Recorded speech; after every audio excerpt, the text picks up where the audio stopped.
ডাক্তারি বিদ্যা শুধু টেথিস্কোপ আর রুগী দেখা না, রুগীকে দেখতে হবে with a sense of high morals, ethics, and medical ethics is tantamount to moral ethics.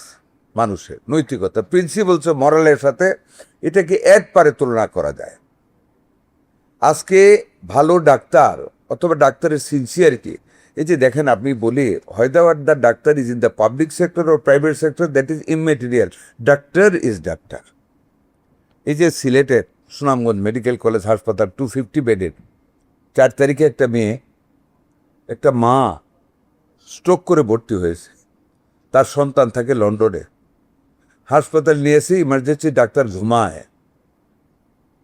ওই মহিলার সাথে অ্যাটেন্ডেন্ট গিয়ে ডাক্তারকে ডাকছে যে আমাদের একজন রুগী আপনার হসপিটালে ইমার্জেন্সিতে, আমার কাছে চিঠিটা আছে, খুব খারাপ অবস্থা, অক্সিজেন লাগবে, শ্বাস নিতে পারতেছেন, আপনি একটু আসেন। উনি ওখানে থাইকা ওনার অ্যাসিস্ট্যান্টদের ডেকে বললো আগে একটা ইসিজি করো। এটা বলে ডাক্তার আবার ঘুমাচ্ছে। ইসিজি করে আনছে, ডাক্তার নাই, আবার অনুরোধ করছে অ্যাসিস্ট্যান্টদেরকে, ডাক্তার ডাক দিতে সাহস পায় না। আবার ওই পেশেন্টের অ্যাটেন্ডেন্ট গেছে, স্যার ডাকছে যে আমাদের ইসিজি হয়েছে, একটু দেখবেন। আবার ওইখানে পাঠিয়েছে, আমি আসতেছি যান বলে আবার শুয়ে গেছে।